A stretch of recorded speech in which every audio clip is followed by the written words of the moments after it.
Ce qui se passe à Ashraf, l'encerclement, cette violation des droits fondamentaux est considéré, guillemets, crime contre la communauté internationale.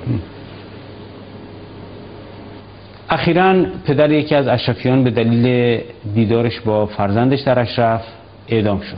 این موضوع البته نه اولین مورد بوده و نه آخرین مورد خواهد بود، کما اینکه رژیم چندین نفر رو در صف اعدام نگه داشته. این موضوع رو چطور می‌بینید؟ Dans les anciens temps, n'est-ce pas, il y a des milliers d'années,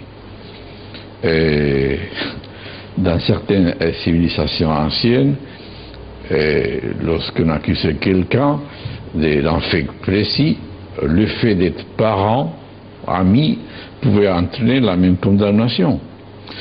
Et ça fait beaucoup d'années que la civilisation contemporaine a délimité les responsabilités. Et dit, si M. X est accusé de quelque chose, eh bien, c'est lui qui a le droit de se défendre devant une juge indépendante. Mais ce qu'on ne peut pas faire, c'est de rendre responsable les autres parce qu'il est son voisin, ou parce qu'il est son père, ou parce qu'il est son cousin. Ça, c'est un état de la civilisation très arriéré et depuis longtemps dépassé. Donc voilà les sentiments que j'ai. On ne peut pas comprendre, on ne peut pas excuser que quelqu'un soit poursuivi du fait qu'il est parent des gens d'Ashraf. Pas plus qu'on ne peut pas comprendre que ce droit d'entrée et de sortie, n'est-ce pas, que la loi internationale leur permet, ne s'applique pas à ses familiers qui vont là voir ses familiers et rentrer chez eux. Ça, c'est incompréhensible du point de vue de notre conception du droit. تهاجم اخیر به اشرف با 176 زخمی که 91 نفرشون از زنان قهرمان اشرف بودند و همینطور شکنجه روزمره اشرفیان با 180 بلندگو که 1 سال بودن ادامه داره، این رو شما از نظر حقوقی چطور می‌بینید؟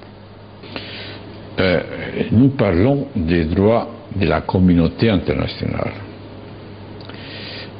Et il y a eu dans l'histoire énormément de cas de brutalité, de massacres dans toutes les civilisations et tous les peuples d'une manière croissante. Mais il y a eu un moment au XXe siècle, le dernier siècle, où ces meurtres, ces massacres ont atteint un sommet, un niveau que l'humanité a considéré que ça ne pouvait plus se répéter, n'est-ce pas? C'est la Deuxième Guerre mondiale, 1939-1945, des dizaines et des dizaines de millions de personnes assassinées, des camps de concentration, d'extermination. Et depuis 1945, c'est la coalition antifasciste internationale qui a gagné la guerre, heureusement. Coalition antifasciste 1945. Et tous les droits pénals internationaux qui s'est développé depuis 1945 jusqu'à aujourd'hui, c'est les droits de la coalition antifasciste qui a gagné la Seconde Guerre mondiale. Ça, c'est les droits d'aujourd'hui.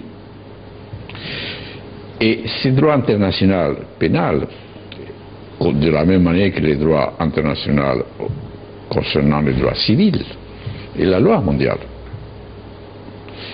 Et elle a été édictée par les Nations Unies, en particulier, et à l'attention de tous les citoyens du monde, quelles que soient les frontières dans lesquelles ils habitent. Et l'Iran a voté en faveur de la Déclaration universelle des droits de l'homme, parce qu'elle a été votée à l'Assemblée nationale des Nations Unies, à l'Assemblée générale des Nations Unies, en 1948. L'Iran a également signé les conventions de Genève.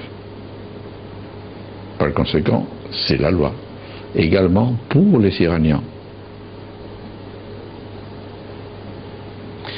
Indépendamment des convictions idéologiques de chacun, et de ses convictions religieuses. Parce que cette même loi internationale dit que vous avez la liberté de croire, d'appeler votre conscience. Et vous avez le droit de ne pas être persécuté parce que vous croyez que Dieu est celui-ci, ou parce que la religion doit se pratiquer de cette manière. C'est votre droit. Et ce droit doit vous être respecté, n'est-ce pas? Donc la loi ne fait pas de différence. La loi internationale à laquelle j'ai fait référence interdit la poursuite de toute personne pour ses convictions religieuses, pour sa race, pour ses idées politiques. تهاجم اخیر به اشرف با 176 زخمی که 91 نفرشون از زنان قهرمان اشرف بودند و همینطور شکنجه روزمره اشرفیان با 180 بلندگو که 1 سال بودن ادامه داره، این رو شما از نظر حقوقی چطور می‌بینید؟ Je dois penser que cette situation doit s'arrêter et bientôt, parce qu'elle est absolument irrationnelle. Et c'est une forme de torture. Ça fait bien longtemps qu'on connaît ce que les tortionnaires connaissent sous les normes de code de white noise, qui signifie soumettre à une personne enfermée dans une chambre à des haut-parleurs à une puissance énorme, et au bout de quelques heures, cette personne se trouve déstabilisée. Sa personnalité est déstructurée, qui est le but de toute torture, n'est-ce pas? Eh bien, ce qu'on voit avec ces haut-parleurs, avec cette puissance, c'est qu'on est en train de faire une sorte d'expérience. Non, cette fois-ci, non pas sur une personne ou 2 personnes, mais sur l'ensemble d'une communauté. Et ça ne peut pas durer. Et en plus, ils le font à ciel ouvert, n'est-ce pas? Et le monde regarde, et le monde réagit, et il y a des manifestations publiques, des condamnations de cela.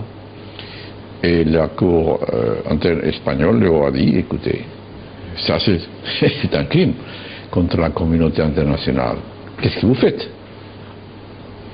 Et j'espère que cet ensemble de rappels aux autorités irakiennes qu'ils ont des obligations va être écouté, sera écouté, et que bientôt les ressortissants d'Ashraf pourront dormir tranquillement et pourront voir respecter leurs droits fondamentaux.